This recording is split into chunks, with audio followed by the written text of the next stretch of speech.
Good morning, everyone, and welcome back to Wake and Take. It's your boy Jason, and we've got some football to talk about today. Today, we're, of course, going to give our reactions to last night's football game, because why not? Football is here. Let's talk about it. And then, since this is the final Friday, really before the football season truly kicks off, I thought it'd be fun to just use this. We've been in take week to just go ahead, give a take for every NFL team, predict the MVP, predict the Rookie of the Year, predict the Super Bowl, predict division winners, all that fun stuff coming up on today's episode. So go ahead, take out your coffee, sit back, relax, and enjoy the show.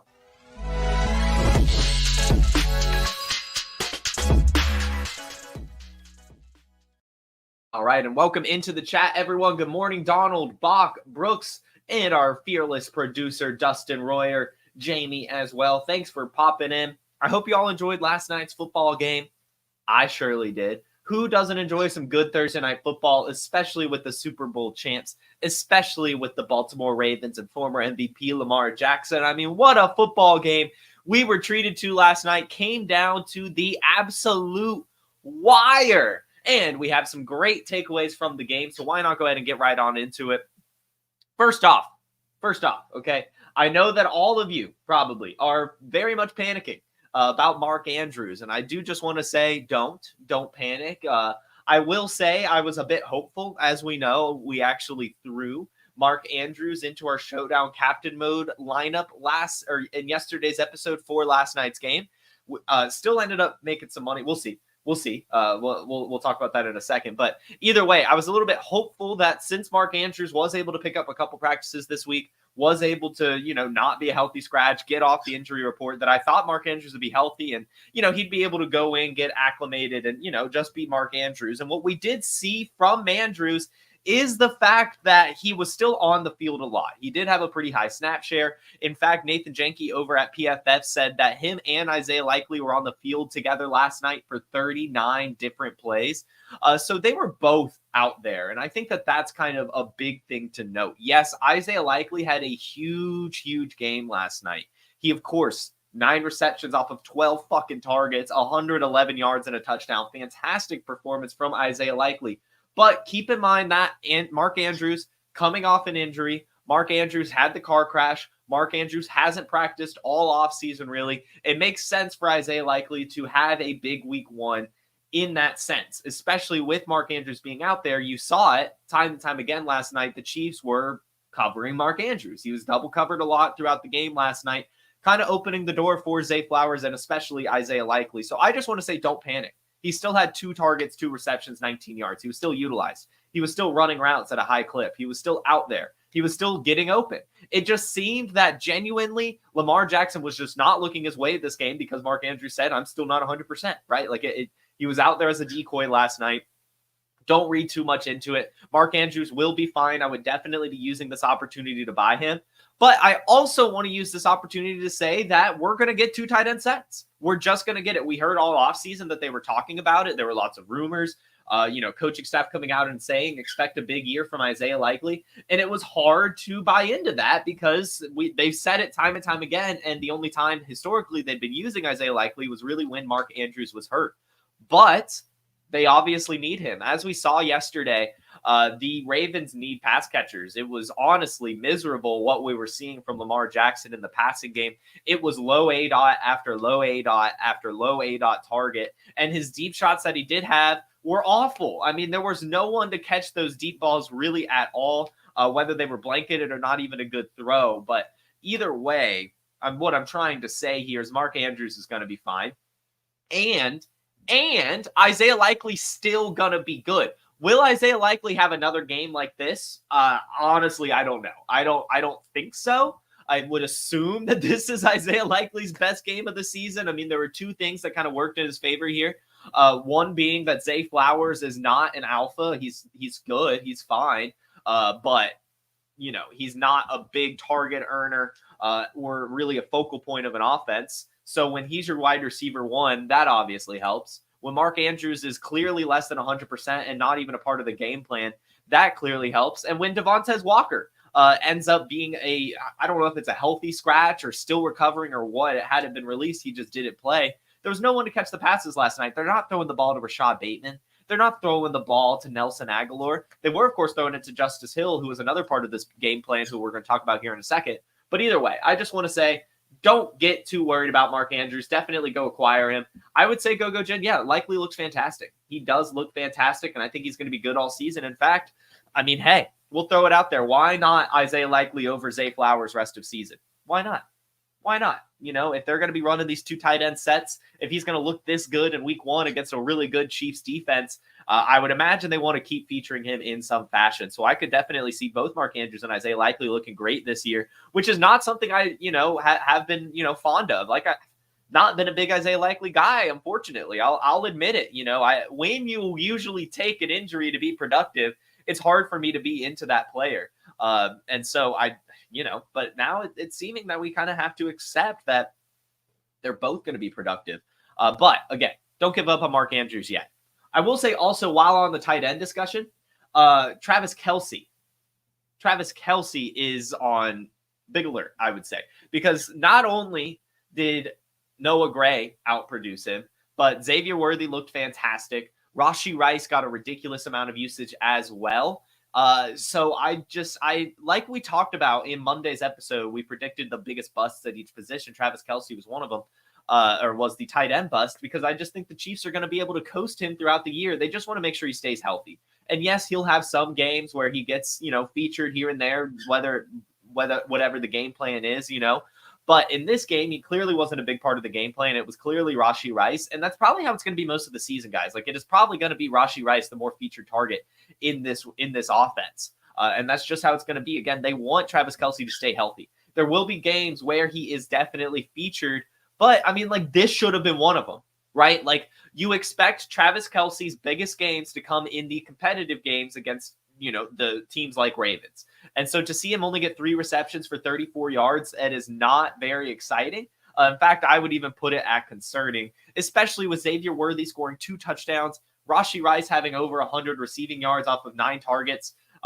Thomas, Rice, 9 targets, Kelce only 4. Like, that's the problem here, right? And I don't think that it's going to change too much throughout the season, to be honest with you. Travis Kelce, like, he's not going to have another 14 target game. Like, there's no, unless an injury happens, right? But there's just no reason, absolutely no reason for Travis Kelce to get the type of workload that he's had throughout his career.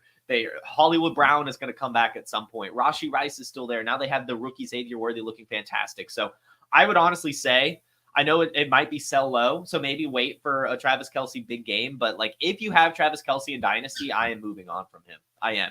Maybe hold on to him for a couple more weeks. And I know that this is only a 1-week reaction, but this was already something we had felt before the game. So I just feel a bit vindicated in it. And if you have him in Dynasty, you could probably offload him pretty easily.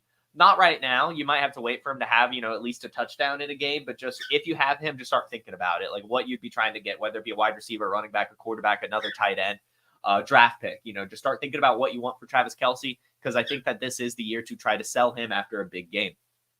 Now, also on the Chiefs, Xavier Worthy. This is fantastic. This is the biggest story of the game, really, I would say. Xavier Worthy goes for a 77% snap share, which is massive. As we know, Andy Reid normally works in these rookie wide receivers. Tyreek Hill took time. Sky Moore took time. Even Rashee Rice last year only had a 30% snap share in week 1. Xavier Worthy, 77% of snaps, gets 1 carry. He gets that jet sweep, takes it to the house, 21 yards, shows off his speed, and then brings in 2 of his targets for 47 yards and a touchdown. One of his targets was another red zone opportunity as well. Like, he was targeted in the red zone, almost had another touchdown. So Xavier Worthy, off to a fantastic start, and I don't think it's slowing down at all. It's only going to get better. As we say, Andy Reid always works in his rookie wide receiver, so to see him get that kind of usage immediately, it's fantastic. To see that type of production immediately, it's fantastic. Congratulations to everyone that drafted him. I can't even imagine what the price is to get him this morning in Dynasty. I can't even imagine. So congratulations, really, is all I've got to say there. And then I kind of mentioned it briefly on the Ravens talk. Tez Walker, the Ravens need him. And this is kind of tying in with Xavier Worthy. Situation is just so important for rookies. And Xavier Worthy probably wouldn't have had a 77% snap share if Marquise Brown didn't get hurt. But as we talked about, with Hollywood Brown getting hurt, they were going to have to lean on Xavier Worthy. That's just how it works. And so a fantastic situation for Xavier Worthy. And as we saw last night, the Ravens desperately need a deep threat wide receiver, someone who can actually operate beyond 7 yards past the line of scrimmage. So we saw what was needed last night. So I know that Tez Walker didn't play, but I did get some sleep. I did sleep well knowing that is clearly a part of this offense that the Ravens are going to try to figure out throughout the year. So definitely use this opportunity to pick up Tez Walker. I know it's crazy. I understand. But we saw last year, Nelson Agholor had a few spike weeks.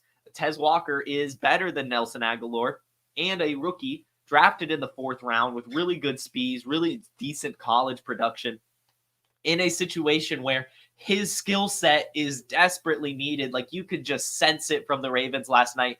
Any one of Lamar Jackson's desperate deep throw attempts, whether it was to Likely or Flowers, they tried to use Flowers as a deep threat. It was disappointing. You could tell it like the second the ball left that it was just not going to be caught, and it never was, and it never will be until he comes back probably. So get Tez Walker while you still can. It's not like you're ever going to know when to start him, but I just think that he's going to be an asset that gains in value for the next few seasons or over the rest of the season. And then I have a lot of takeaways from this game. Damn it. This is supposed to be a take for the season episode, but there was just so many good takeaways in this game. Justice Hill is this year Tyjae Spears. We saw last year that Derrick Henry had a few games where he was outproduced, outsnapped by Tyjae Spears, but it was mostly a game script thing. That's going to be the case here in Baltimore. Yes, Derrick Henry only had 13 carries in this game. The Ravens were also behind for most of the game. Yes, he only had 46 yards and a touchdown, didn't have any receptions, and Justice Hill came out and had 8 targets. Justice Hill had 8 targets, brought in 6 of them for 52 yards, and had a carry himself. But as Nathan Jenke from PFF points out, this is just how it looked in Tennessee as well last year. Derrick Henry got all the goal line opportunities, got all the short yardage opportunities, but then Justice Hill came in for all the third downs, all the 2-minute drill stuff as well. So it was a game script. It was a type of thing for Justice Hill. Definitely pick him up, as it looks like, he's going to have a lot of opportunity. It seems that they genuinely only want to use Derrick Henry as a rusher. Every time he came in, you could tell that the Chiefs defense knew it was going to be run. So Justice Hill is going to have opportunity this year for sure. So definitely go to pick him up, put him at the top of your waiver wire for now. We'll definitely talk about this some more on Monday, but either way, he's looking like this year's Tyjae Spears with that type of volume and opportunity and usage, and Derrick Henry will just be a between the tackles grinder. And then the final takeaway here, Isaiah Pacheco. Isaiah Pacheco is going to have a huge year. I believe it was the final Trade Gods episode. Matty Kiwoom said that he thinks Isaiah Pacheco is going to be RB1, actually, was his hot take, or it was on here, actually. That's a bold take, but look at the usage he got last night. Carson Steele and Samaje Perine combined for only 3 touches. Pacheco came in for the 2-minute drill. He was in on third downs. He had 15 carries. He had a rushing touchdown, and he even had 3 targets and 33 yards receiving, and some clear designated routes run going his way. Isaiah Pacheco is more than just a slasher. He's more than just a running back. He is catching passes a lot this year. He's going to have a massive season. So the stats may not pop off the page, 15 carries, 45 yards, and a touchdown, but to see 3 targets, 33 yards receiving is extremely encouraging. To see only combined 3 touches for Samaje Perine and Carson Steele is also very encouraging. Isaiah Pacheco, true bell cow season loading. So those are kind of my big takeaways there from this game. Kind of long-winded there. Sorry about that. Got very exciting. Football's back. We'll have to fine-tune this over the season so we don't go too crazy for every single game. So maybe I'll start putting this into a Twitter thread or something. But either way, thought it'd be fun to talk about it. First game of the season. Lots of big takeaways. Sorry to Isaiah Likely and the Ravens for just the toe going out of bounds, just so close. But also, that shouldn't have happened. Lamar Jackson should have just hit Zay Flowers wide open in the back of the end zone to tie it up. But hey, that's what Lamar Jackson's all about, baby. Missing these wide open throws here and there, but also just being so electric on the ground. I guess before we move on, Lamar Jackson, all that, the weight that he lost over the offseason, clearly was to show how much more mobile he can be this year. He is going to run the ball a lot this season, so he's going to be fantastic for our fantasy teams. Now, that is it for Thursday Night Football takeaways. Let's just go ahead and hop into our takes portion of the show, we'll save the one take per team. Actually, no, yeah, we'll do one take per team, and then we'll go into some of the awards for the season. So we'll start, we'll just go alphabetical order by season, and we'll start with the Arizona Cardinals here, or alphabetical order by city, starting with the Arizona Cardinals. And I'm having some good Cardinals takes coming later in the show, so stick around for that. So we're going with a lower take on the Cardinals because we've got some burners coming later in the episode. But Trey Benson, I believe Trey Benson is going to get significant volume for this Arizona Cardinals team with or without a James Conner injury. Will a James Conner injury probably happen? I mean, yes, he's never had a fully healthy season, but I think that they're going to try to utilize Trey Benson alongside James Conner. I think they're going to try to fade James Conner out throughout the year, and it's just going to steadily decline until at some point Trey Benson starts to pass him. And I think that would happen with or without an injury, but also think an injury will probably happen, which probably opens the door for Trey Benson. I think that he's going to have a much bigger year. I know he had a disappointing preseason, disappointing training camp and offseason, but he still has the size, the speed, the bell cow potential. The guy can handle the workload, has the explosiveness. He's going to be a pretty damn good running back in this offense. And so I would say go ahead and try to get as many Trey Benson shares as you can. Just throw him on your bench for now, but he's going to get significant volume regardless. We'll move on now to the Atlanta Falcons, and you guys already know my take here. I've got Kyle Pitts is going to be more productive than Drake London this season. Kyle Pitts is taller than Drake London. He's faster than Drake London. He's heavier than Drake London. He runs better routes than Drake London. His career high reception yards of over 1,000 receiving yards is better than Drake London has ever been able to do. I think they're going to have very, very similar snap and target shares. And I just think that Kyle Pitts is more explosive of an athlete, more of a mismatch nightmare, and will end the year with more production than Drake London. And of course, finish the year as the tight end one. We're still hammering Kyle Pitts on this show. We're never giving up. Moving to the Ravens, the Baltimore Ravens, this comes from last night. He's already off to a great start, Derrick Henry. Derrick Henry's going to have 20 rushing touchdowns this year. He's going to go wild in the rushing touchdown department. We've seen Gus Edwards in Baltimore do really, really well there as well because they don't really like to use Lamar Jackson on the goal line and stuff like that. Derrick Henry is the perfect complement for Lamar Jackson in the red zone, in the goal line, and he's going to have a ton of rushing touchdowns. Already one to start the year, so only 19 more to go. He's going to have one of those 3 touchdown games eventually. We still got to believe in Derrick Henry in that regard. It's just a tough matchup against the Chiefs, but once we get some of those blowout games, Derrick Henry's going to go crazy. I'm very much excited for the Derrick Henry ceiling performances, and that's going to help him get to the 20 rushing touchdowns. I know it's a big mark, but it's a fun one. We're going with it. There you go, Jamie. This is Jamie's take. There we go. Jamie has this take as well. So for the ether, for the universe, everyone watching know that Jamie Brogue also has this take. Now, we'll move on now to the Buffalo Bills. And my favorite take for the Buffalo Bills is that there's no true alpha on this offense. I don't think a single one is going to have a significant amount more receptions or production than any other receiver on this team. I'm expecting it to be pretty evenly split around, like the top 3 will probably be Dalton Kincaid, Khalil Shakir, Keon Coleman in some fashion. And then the next people below them will, also get a decent amount of usage. But I'm expecting those 3 to be pretty consolidated. James Cook's going to get a ton of reception as well. I just don't think that any of the receivers there in Buffalo are quite ready yet to be truly an alpha. I do think that, to Mark's point, I do think that Kincaid will be the guy in that he probably has the most targets, but I don't think it's going to be significantly more than, say, Khalil Shakir. Let's say 120 for Kincaid, 110 for Khalil Shakir, 96 for Keon Coleman, something like that, to where there's just there's no true separation between any of the receivers and the next guys in terms of their production and volume.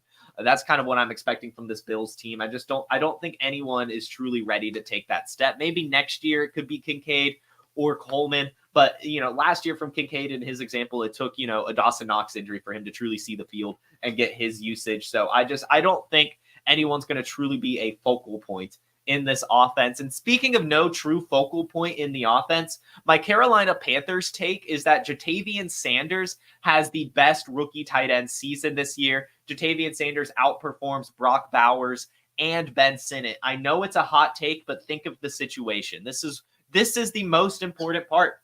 If you have athleticism, Like if you've already checked that box, then what happens next? You need to be in a good situation to perform at the NFL level. And what better situation than the Carolina Panthers? Ja'Tavion Sanders is going into this year as the clear tight end one, but there's also some potential for him to be like a focal point of this offense. The only other weapons are Deontay Johnson, Adam Thielen, Jonathan Mingo, and rookie Xavier Legette, who also did not impress me too much at the Senior Bowl. Ja'Tavion Sanders was our tight end 2 heading into the draft process. Kind of a disappointing combine, but still very athletic, still very good college production at Texas. Lots of touchdowns, for example. I think that Ja'Tavion Sanders could have a huge year, especially in the red zone, and especially compared to the other rookie tight ends in this class. Ben Sinnott has to beat out Zach Ertz, and it already looks like he's just not going to do that. And then Brock Bowers, he might be the tight end 1 in Vegas right now, but Michael Mayer is like a 1B. And then there's also still Devontae Adams, Jacoby Myers taking away a ton of volume as well. I think that Ja'Tavion Sanders has the highest potential here.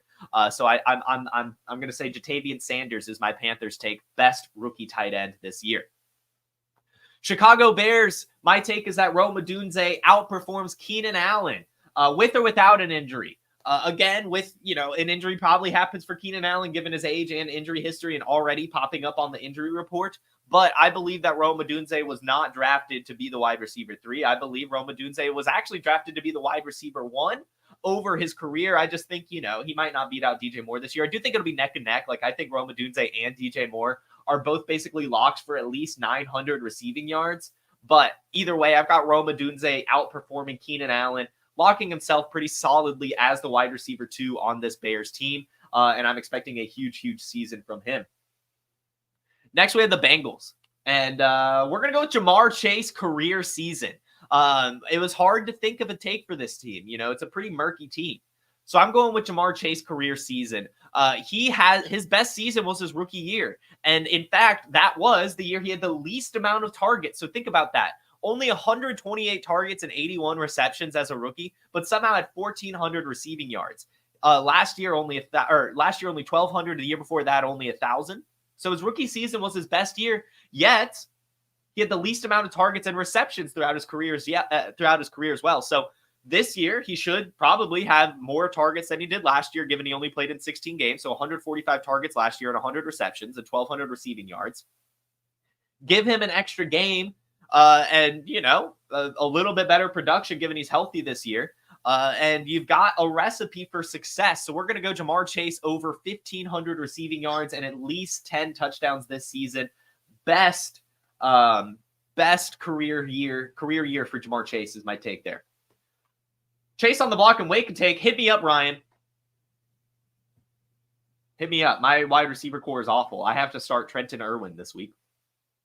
So I would like that. Moving on to the Cleveland Browns. Deshaun Watson's ass is getting benched. Deshaun Watson will be benched by week 10, and it might not even take that long, but that felt like a solid line for me. The Browns, this is clearly a prove-it year for Deshaun Watson with the contract restructuring and everything like that. Bringing in Jerry Jeudy, missing the last 2 seasons, really having identical stats the last 2 seasons in terms of games played, yards, everything really. He's going to get benched. He doesn't have it anymore. And then Jameis Winston's going to come in and have a Joe Flacco like second half of the year and just go wild for this team. But Deshaun Watson benched by week 10 for Cleveland. I just don't think Deshaun Watson has it in him anymore. He might have the athleticism, but to me, it's just a mental thing, which of course you can't quantify. But it's just when you watch him play, it just seems off. It doesn't seem like Deshaun Watson anymore. Could totally turn it around, but I'm not betting on that. I think he'll get benched. To the Dallas Cowboys. Guys, do I even have to say my Dallas Cowboys take? My Dallas Cowboys take is that their wide receiver 2 was drafted this year, and his name is Ryan Flournoy. Ryan Flournoy establishes himself as the Dallas Cowboys wide receiver 2 by the end of the season. This is a player with really good athleticism. He's 6 foot. He's 200 pounds. He runs a 4.4 40. Led his college in production every single step of the way from JUCO to D1. Standout at the Senior Bowl. Great combine. Ryan Flournoy is a stud and will be the wide receiver 2 for the Cowboys by the end of the year, whether it be injury or just plain out being better than Jalen Tolbert and maybe even Brandon Cooks by the end of the year. But let's go Ryan Flournoy, Ryan Super Flournoy, the flow. Go ahead, Ryan Flournoy, truther, stand up. This is our last time, everyone. Just saying. I will still let you join the Ryan Flournoy hype train. I'll still let you join. You have until Sunday. You have until Sunday to officially put yourself on the Ryan Flournoy hype train. So join me and the rest of the Wake and Take squad. Get on the Ryan Flournoy hype train. Pick him up. Have some fun. Get some Ryan Flournoy on your squad. The Denver Broncos take. Troy Franklin finishes the year with more receptions than Marvin Mims. Troy Franklin ends the year with more receptions than Marvin Mims. Marvin Mims, I just think, it's a weird case, right? We saw last year, he started off the year kind of hot and then just got worse and worse as the year went on, got less and less volume as the year went on. A lot of people are saying it was because the Broncos wanted to feed Jerry Jeudy, but I'm not so sure. I'm not so sure that Marvin Mims is really that guy. And I think that Troy Franklin, I've been saying it all offseason. I'm not going to give up on it, even with the piss poor offseason from Troy Franklin, the bad combine, everything. I just really think that Troy Franklin and Bo Nix's connection from college is going to translate to the NFL at some point. And when that starts to happen, I do think that Troy Franklin's just going to get a ton of volume and be able to make up for it. Like Marvin Mims starts off the year as a wide receiver too, right? Like he's definitely going to, probably by like week 4 have like 20 more receptions than Troy Franklin. But then it's just going to be Troy Franklin. By the end of the year, he will have more receptions than Marvin Mims. Bet on Troy Franklin just because his buddy, Bo Nix, is his quarterback. Why wouldn't they keep it going? Next team is the Detroit Lions. And my take for the Detroit Lions is that Jameson Williams has at least 100 targets this season. Why not? Seriously, we talked about it time and time again. Jared Goff threw the ball 605 times last year. That was second most in the NFL. If you add up all the targets that went to Sam Laporta, Amon-Ra, and Jahmyr Gibbs, you only get 355. So that's 250 targets left to go around in that offense with Josh Reynolds now gone, with Jameson Williams stepping up.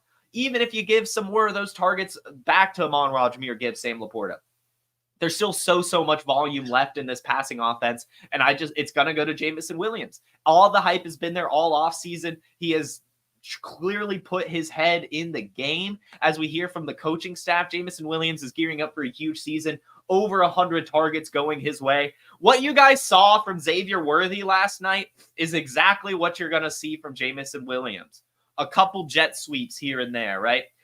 4 to 5 deep shot targets here and there, some red zone usage here and there. He's going to have these huge spike weeks, and he's going to get a ton of volume over the course of the season as well. So Jameson Williams, over 100 targets. That's my Detroit Lions take. And in division, going to the Green Bay Packers.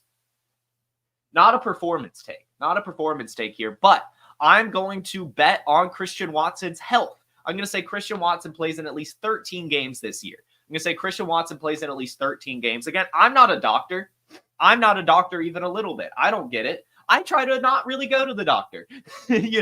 Christian Watson, he says, and the health, the coaching, not the coaching staff, the health staff, the medical staff, whatever you want to put it, says that Christian Watson is better. They said that they figured out the issue in his hamstrings. They say that they've worked on getting it back to an even distribution of weight or something like that. Something was just weird in his hamstrings, and they say they figured it out. So why not just take them at the word for it? We're not medical professionals. So I'm just going to listen to them. I'm going to trust it. And I'm going to say that Christian Watson stays relatively healthy this year and plays in at least 13 games. Next take goes to Houston Texans, and we're going with Tank Dell leads them in receptions. Tank Dell leads the Texans in receptions. I'll leave it at that. I still think that Nico Collins could have more receiving yards given his usage, maybe even Diggs given his athleticism.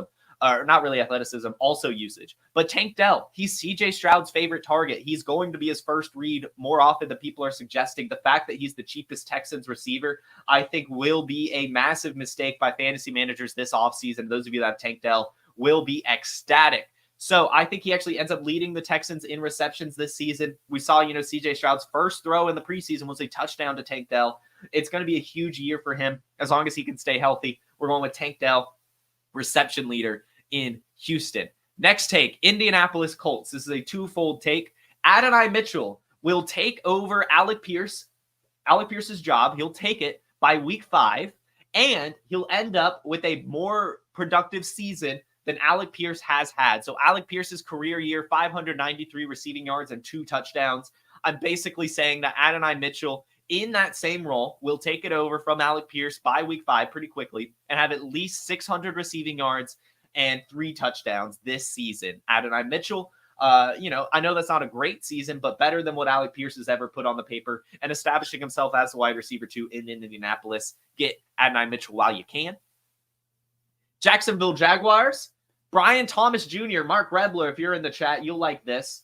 I know I've seen you a few times liking this player. Brian Thomas Jr. will have 1,000 yards receiving this year. He is stepping into a fantastic situation. We're hearing reports that he is starting in the wide receiver or in the 2 wide receiver sets over Christian Kirk. It's actually him and Gabe Davis right now, and Christian Kirk is just coming in for 3 wide receiver sets and slot usage, probably as he's recovering from his injury. But Brian Thomas Jr., given his athleticism and production that we saw in college, is going to be a huge part of this Jacksonville Jaguars passing offense, and Trevor Lawrence is going to love him. BTJ is going to be one of the steals of the drafts, has over 1,000 yards receiving this season. Brian Thomas Jr., get him while you can. Kansas City Chiefs, there's Mark.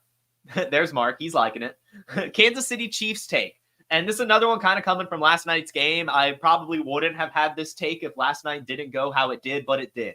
And Xavier Worthy is starting off so hot that why not bet on this? Who do you think has more touchdowns this season for the Kansas City Chiefs? Travis Kelce or Xavier Worthy? Now after week 1, Xavier Worthy already 2 touchdowns ahead of Travis Kelce. We saw Noah Gray have the same amount of receptions and more yards than Travis Kelce last night. We saw Xavier Worthy get some red zone opportunities. We saw Rashee Rice get heavily involved in short yardage and goal line red zone opportunities as well. So why not Xavier Worthy more touchdowns than Travis Kelce over the course of the season? Why not? Already has 2 more than Travis Kelce, and he's going to have more throughout the season. He is just so explosive, quick, everything. He's going to have a huge season. So let's go Xavier Worthy, more touchdowns than Travis Kelce. Next, Las Vegas Raiders, Dylan Lobb. Dylan Lobb will be the 3rd down running back, will be a true satellite back, will have at least 40 receptions for the Raiders this season. This season, Dylan Lobb will establish himself as the 3rd down running back, spelling Zamir White in the pass down stuff, and being a really good receiving weapon for the Raiders out of the backfield with over 40 receptions this season as a rookie. Get Dylan Lobb while you can. Los Angeles Chargers, Justin Herbert will throw for at least 4,000 passing yards this season. Why not? Every single year Justin Herbert has been in the league, he's thrown for 4,000 yards or was on pace for 4,000 yards. Last year, if he didn't get hurt, he would have had over 4,000 passing yards if he continued at his pace. He's going to do it again this year. I know that a lot of people are down on him because of Jim Harbaugh and Greg Roman and how often they're going to run the ball. I just think that's going to make him a more efficient passer and open up the passing game as a whole. And I just think that Justin Herbert is too talented not to reach 4,000 yards. Him and Ladd McConkey are going to be a great connection, but so is Josh Palmer and maybe even DJ Chark if he could stay healthy. So I'm expecting Justin Herbert to continue having being on pace for 4,000 yards in every single season, finishing the year with at least 4,000 passing yards.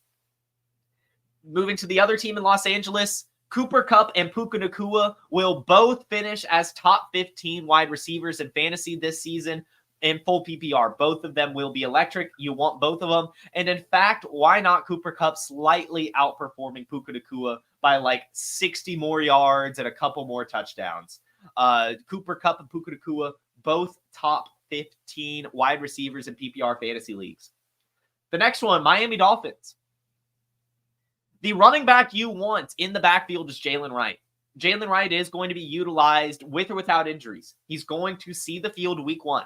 In fact, he's going to have at least 3 carries in week 1, and it's not going to stop there. Jalen Wright is going to continuously earn snaps as the season goes along, and he's going to end up being one of the steals of our fantasy football drafts. The Miami Dolphins have clearly shown time and time again that they want a committee. And the one thing Jalen Wright has that none of the other running backs have is size. He's 5'11", he's 210 pounds, and he has the same home run hitting, breakaway speed that the other running backs do on this roster. He was incredible in the preseason, incredible at Tennessee. They traded next year's third-round pick to get him for a reason. They want him out there. He's going to get the rock a lot.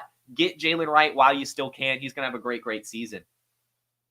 Minnesota Vikings, we will talk about this take some more later in the show, but Justin Jefferson will be the target and receptions leader this year in the NFL. He will set career highs in both those marks. 1,600, maybe not yards, so we'll go away from yards, but he's going to have a ton of targets and receptions this season. Look out for Justin Jefferson. We'll talk about him some more, so I'll go ahead and move on to the New England Patriots. And Drake May will be the starting quarterback in New England by week 6. I just don't think Jacoby Brissett is going to be able to last long at all. So give me some Drake May early and often for New England, and he'll be good too. New Orleans Saints. We're going with another career year take. We're going to say Chris Olave has a career season. Chris Olave has been nothing but good throughout his career. I think we might actually land a great Chris Olave season this year. I think that Derek Carr will be fine this season. And I also think the Saints will find themselves in some negative game scripts. And again, Chris Olave is really the only wide receiver there. Rashid Shaheed is good at, being a deep threat, having some explosive plays here and there, but he's not a true target earner in the way that Chris Olave is. I think Chris Olave will set career highs in targets and receptions, have his first 100 reception season, and finish with over 1,200 receiving yards and 6 touchdowns. Chris Olave career season. New York Giants, Daniel Jones will be benched by week 10. Daniel Jones will be benched. They have a injury clause in his contract. If he cannot pass a physical, then they have to pay him his money next year. They have to fully guarantee his contract. So I think that injury clause in his contract, on top of the Giants clearly saying that they want a new quarterback next year, Daniel Jones will be benched by week 10. There's just no reason for them to risk an injury. It's a lost season for them. They're going to be bad. They're just going to pull the plug and go to Drew Lock. Why are they going to go to Drew Lock? Because next year's quarterback class has a lot of pocket passers, and they just want to see what this offense can look like with a true pocket passing quarterback. Brian Dable has really only had mobile quarterbacks throughout the last few seasons, Daniel Jones, and then, of course, Josh Allen before that. Look for Daniel Jones to be benched, look for Drew Lock to take over, and look for the Giants to have a new quarterback next season. New York Jets take. Garrett Wilson leads the team in receptions, but Breece Hall will be second. Breece Hall will lead all running backs in receptions this season. Breece Hall is going to have a fantastic year out of the backfield. My original thought with Aaron Rodgers' return from his Achilles injury just hasn't changed. I really think that Aaron Rodgers is going to rely on Breece Hall as a safety net this season. He's going to have upwards of 100 targets. Like, Breece Hall, I think, is going to get utilized early, often, plenty, and all the time by Aaron Rodgers because he is, he has his Achilles injury. He's recovering from that. He can't step into his throws as well. So I just think Breece Hall out of the backfield is going to be electric. He's going to lead all running backs in receptions and finish second in the Jets in receptions as well. Philadelphia Eagles. Devontae Smith will have more receptions than A.J. Brown. We've seen it before, actually. In 2022, Devontae Smith had 95 receptions and A.J. Brown had 88. Now, A.J. Brown did have 300 more receiving yards in that season, despite having less reception. So I just don't think it means anything for the production. I think that A.J. Brown is obviously athletic enough to do a lot with less. But I think that Devontae Smith moving into the slot this season spells success, especially in the reception department. Devontae Smith, I just think, is going to be a true stud this season and actually have more receptions than A.J. Brown. I'm just going to leave it at receptions. We'll see what it means for production. I think both of them will be fantastic. But yeah, Devontae Smith, more receptions than A.J. Brown. And apparently I'm just mentioning Ryan's Scott Fishbowl team, so we might already have our Scott Fishbowl winner, ladies and gentlemen. My Pittsburgh Steelers take, it's funny given the news.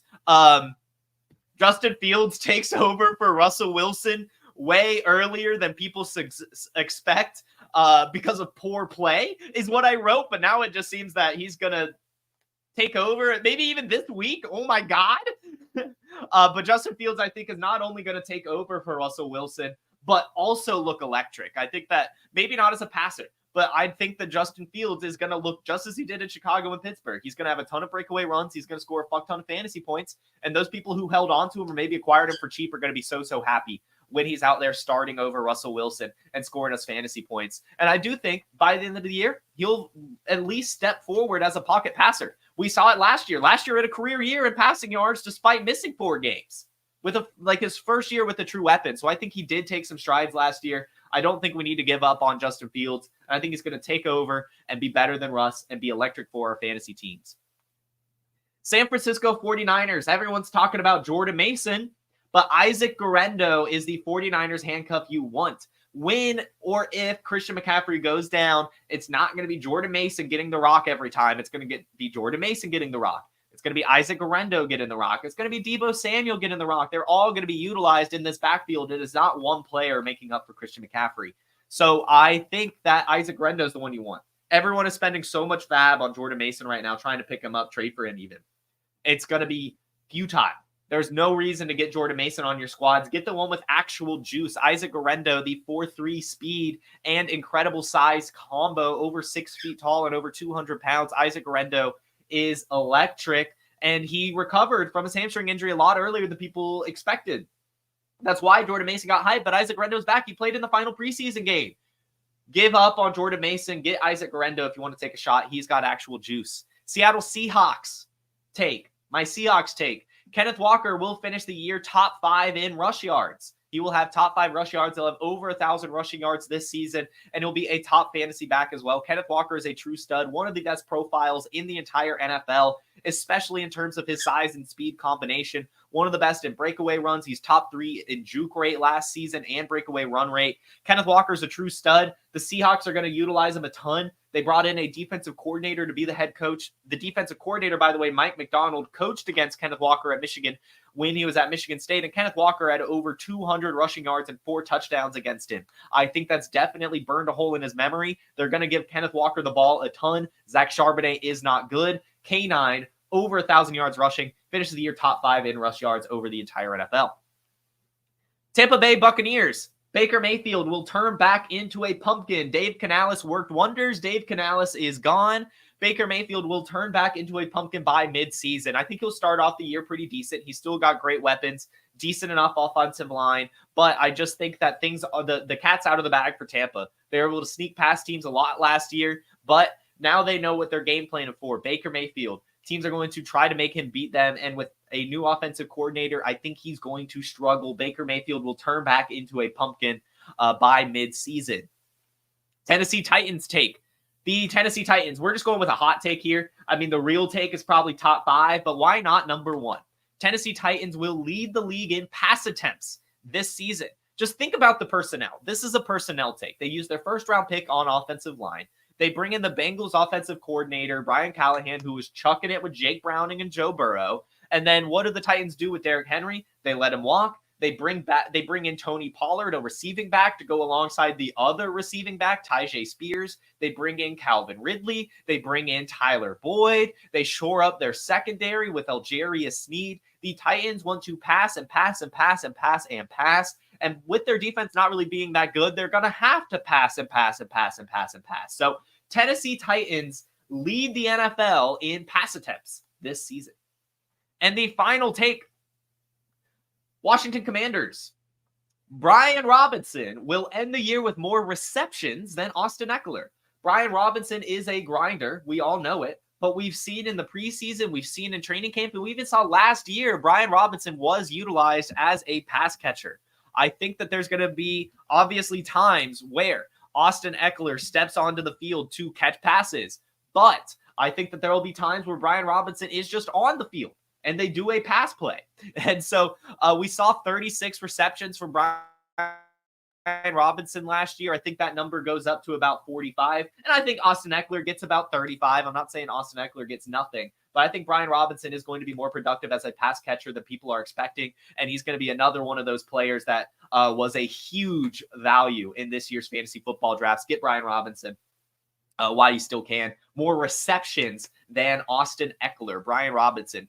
How about that for a take? So that's one hot take per NFL team. I'll post those to Twitter later. Let's go ahead and head now into my awards predictions before we sign off for the final wake and take of the offseason. I know we have Thursday Night Football, but we're going offseason. The final wake and take before Sunday football huge stuff coming up. Here we go. We'll start with the comeback player of the year, Kirk Cousins. Kirk Cousins, coming off his Achilles, will be the comeback player of the year.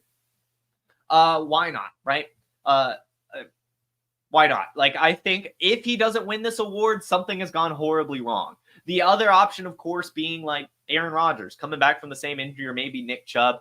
But the Falcons just have so much better personnel around Kirk Cousins that I just think that if he stays healthy, I can't see a year where he doesn't win this award. Like, it should be a huge year for Kirk Cousins. So comeback player of the year, Kirk Cousins. And before we get into the other awards, I forgot that I wanted to predict division winners before I got into the player awards. So hold on. We'll go back to that. I have picked division winners for each division.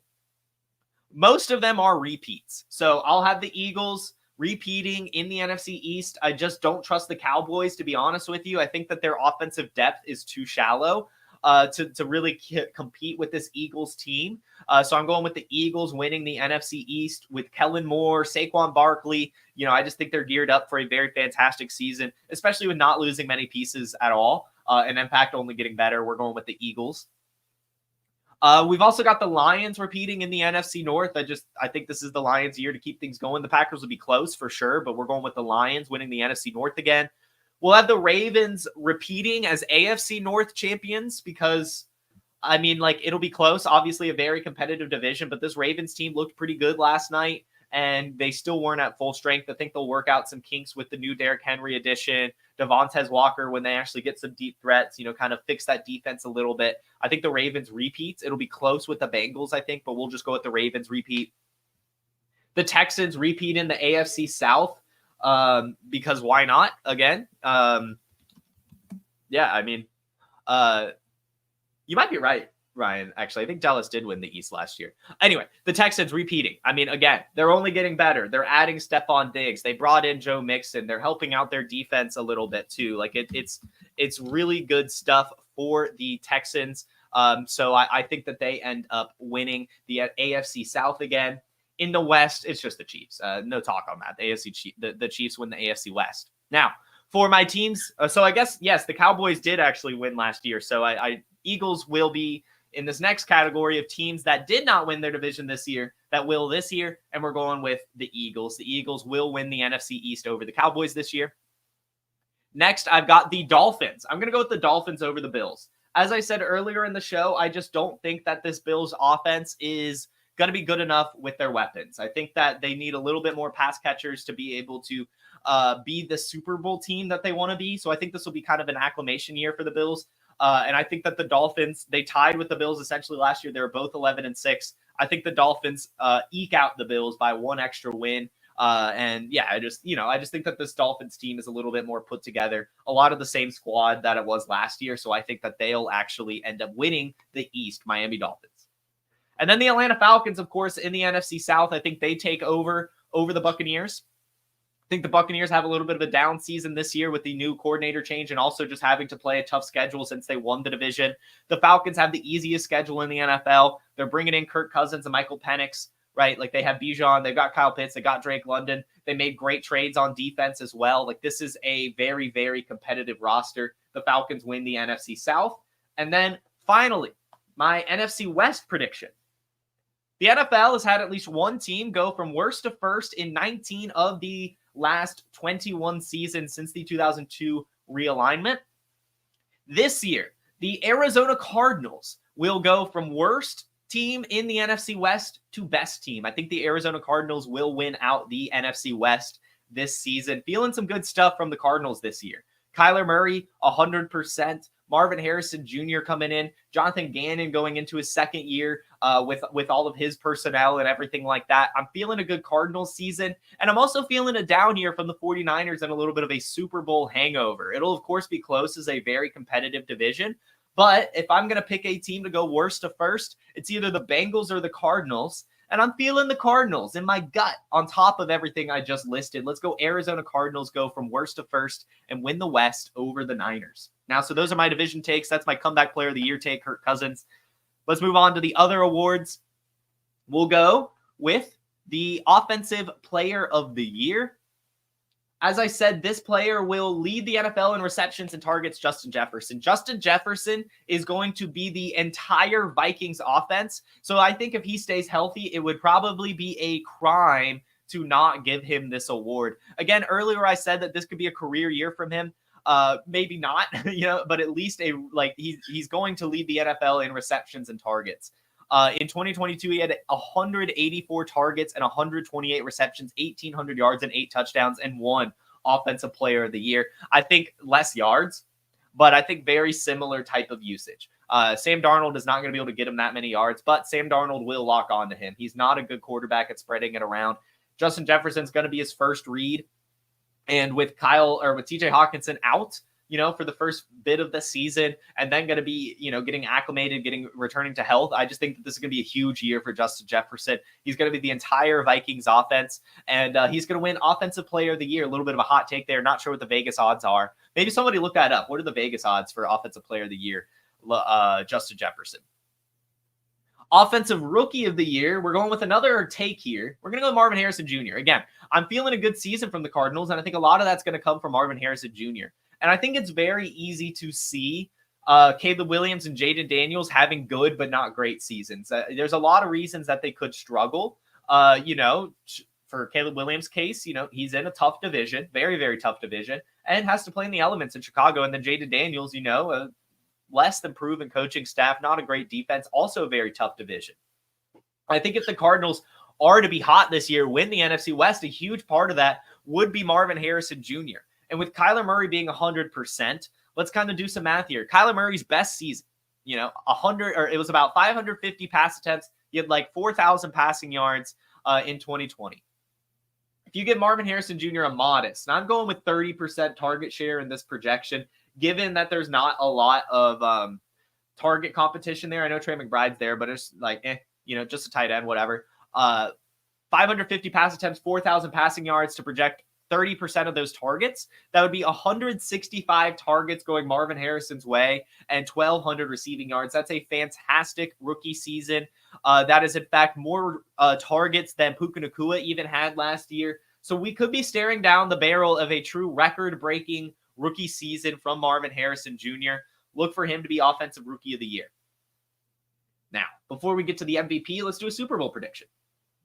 Early Super Bowl prediction, Texans, Lions. I think the Detroit Lions are ready. This is their year. I know they made it to the NFC Championship last year. I think that's going to be the fuel to their fire to be fired up and finish this year strong, make it to the Super Bowl with all of their personnel. I mean, they're not losing anyone. Jameson Williams looking better. I'm expecting this Lions team to be really, really good this season and scrap it out in the playoffs.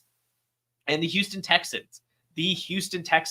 I'm expecting a fantastic season from CJ Stroud. They have a really, really good and underrated defense.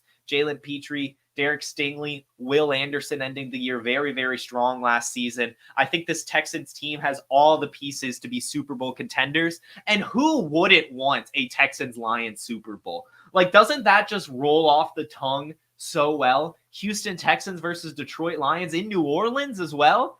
A little bit of Mardi Gras. That'd be a fun Super Bowl. And I think it's very, very reasonable on top of being a little takey. I mean, who wants to say Chiefs, Eagles? Like, come on, Chiefs, Niners. Who are we trying to be here? No. Texans, Lions, this year's Super Bowl. And then on that same vein, who will be this year's MVP? Coleridge Bernard Stroud IV. Last year, in fact, as a rookie, he had an MVP case. In fact, I wanted him to be MVP last year because he was a rookie. 4,000 passing yards, 23 passing touchdowns in only 15 games last year. Look for him to have 5,000 passing yards this season with Stephon Diggs, Nico Collins, and Tank Dell. Look for him to have over 30 passing touchdowns, and look for him to, get the Texans at least a top 3 seed in the AFC and winning the most valuable player in the entire NFL. Those are my takes heading into the season. This is your last chance. We're going to answer 5 questions from today's show. I am going to scroll up and pick a few questions. I see some, but we'll see. Pollard or Christian Watson in PPR. Let's just go with Pollard this week. I hate to say it. I hate to say it, but we got to go with the floor in week 1. You can't shoot for the moon in week 1. You just can't do it. Pollard, I think, is going to catch the same amount of passes as Christian Watson even. And it just depends what type of explosiveness. But Tony Pollard looks to be the RB1 in Tennessee from everything we're hearing. And so I think you just go with him for the floor. And then, if Christian Watson blows up, I'm sorry. But I think that you'll at least not be burned by Pollard unless he gets hurt. So I would just play it safe there. Let's see. Going up. Isaiah Likely for president? Not yet. Not yet. Let's see. Jalen Wright is available in P Money's league. This is huge, guys. If Jalen Wright is available, they ask who should I drop? Blake Corum, Jordan Mason, or Braylon Allen? You own Breece Hall, so I do actually like you holding on to Braylon Allen. And like I've said in the show, I am not a big Jordan Mason guy. I don't want to bet on a Christian McCaffrey injury. I just don't want that to happen for football reasons. But also B, like I said, I just don't think that Jordan Mason's going to be the guy if Christian McCaffrey goes down. He'll be a guy. He'll get volume on a really good offense and probably still be productive. But I think Jalen Wright has a lot more upside than Jordan Mason, a lot more contingent upside as well. It could take 2 different injuries for him to see a significant volume and workload, whether it be Mostert or Achane. So I want Jalen Wright really bad. I would say drop Jordan Mason and then, and wait till Sunday maybe even so that Jordan Mason stays on the waiver wire. No one's able to pick him up. And then with Braylon Allen's case, look how it looks. The reason I'm a little hesitant to drop Braylon Allen is he was utilized a lot in the preseason, and it's very possible the Jets actually want to utilize him as a between the tackles grinder. I mean, they'll obviously use Breece Hall in those things, but it's very possible they just want to use Breece Hall as a mostly pass-catching back, and Braylon Allen actually gets some opportunity with or without a Breece Hall injury. So I want to hold on to Braylon Allen to see if that happens. And then, like I said, just wait till Sunday so Jordan Mason stays on waivers and you can pick him up if you have to. Let's see. Rashee Rice could be facing felony charges. Isn't it possible he gets banned from the NFL entirely if that's true? I don't think anyone gets banned from the NFL entirely. Even Henry Ruggs is able to play in the NFL again, or at least appeal, he's just indefinitely banned that, the door is always open. So no, I don't think Rashee Rice would get banned from the NFL. He would just go to jail for a little bit and then be able to appeal his suspension when he gets out, like what's going to happen with Henry Ruggs. One more question here. I'll go back to the bottom. Flex Mooney or Taysom Hill? Wow.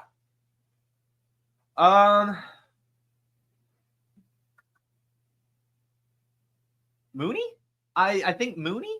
It's tough. I'm going to lean Mooney because A, we had the hamstring scare with Kyle Pitts, so it's possible he doesn't get a true workload, but also he's a wide receiver too. Kirk Cousins going to look his way. And Taysom Hill is, God, it's tough. It's tough. I want to see what Taysom Hill's usage looks like. He is boomer bust. And I understand it's awful when he blows up on your bench, but I think it's okay to try Mooney this week. We know that Mooney and Kirk Cousins were building a connection over this offseason. They were working together outside of practice. And, they're going to pass the ball, right? It's Kirk Cousins. So I think that Mooney has a little bit higher of a floor than Hill this week. So we'll lean him. I'm going to be a floor guy this week. I'm leaning towards the floors. Anyway, that should do it, guys. So we've made it. We have made it. So one final round of applause to everyone. Thank you guys so much for tuning in all off-season, all preseason, all training camp. You guys are the reason that this show goes on, that I wake up every morning and give you guys my take. I am ever grateful for you guys, the audience. So one final round of applause to you guys.